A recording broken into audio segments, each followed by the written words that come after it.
ಒಂದು ವರ್ಷದಲ್ಲಿ ಮಾಡಿದೀವಿ ಅಂತ ಹೇಳ್ತೀನಿ, ಅದಕ್ಕಿಂತ ಮೊದಲು ಹೇಳ್ತಾ ಇಲ್ಲ.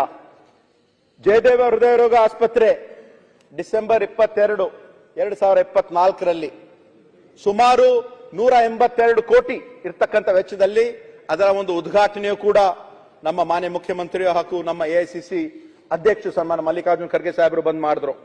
ನಂತರ ಕಲ್ಯಾಣ ಪಥ ಆ ಒಂದು ಯೋಜನೆ ಸುಮಾರು 38 ಕ್ಷೇತ್ರಗಳಲ್ಲಿ ಸುಮಾರು 1150 ಕಿಲೋಮೀಟರ್ಗೆ 1,000 ಕೋಟಿ ಸಂಪೂರ್ಣವಾಗಿ ಕಲ್ಯಾಣ ಕರ್ನಾಟಕ ಅಭಿವೃದ್ಧಿ ಮಂಡಳಿ ವತಿಯಿಂದ ಜವೇರಿಯಲ್ಲಿ ಕಾರ್ಯಕ್ರಮ ನಡೆಯಿತು.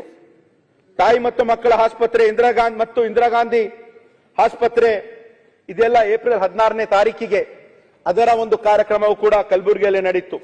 ಆರೋಗ್ಯ ಆವಿಷ್ಕಾರ ಅಂತ ಯೋಜನೆ ಯಾದಗಿರಲ್ಲಿ ಜೂನ್ 14ನೇ ತಾರೀಕಿಗೆ ಸುಮಾರು 416 ಕೋಟಿ ಅದರ ಒಂದು ಅಡಿಗಲ್ ಸಮಾರಂಭವನ್ನು ಕೂಡ ನಾವು ಮಾಡಿದ್ದೀವಿ.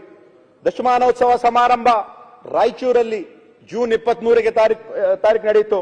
ಹಿಂದುಳಿದ ವರ್ಗದ ಅಭಿವೃದ್ಧಿಗೆ ಸುಮಾರು 381 ಕೋಟಿ ವೆಚ್ಚದಲ್ಲಿ ಅದನ್ನು ಕೂಡ ಅಕ್ಟೋಬರ್ 6ನೇ ತಾರೀಕಿಗೆ ಕೊಪ್ಪಳದಲ್ಲಿ ನಡೆಯಿತು. ಈ ಒಂದು KKRDB ಹಾಟ್ಲೈನ್ ಅಂತ ಒಂದು ಕಾರ್ಯಕ್ರಮ ಕಲಬುರಗಿಯಲ್ಲಿ ಸೆಪ್ಟೆಂಬರ್ 17ನೇ ತಾರೀಕಿಗೆ ನಡೆಯಿತು.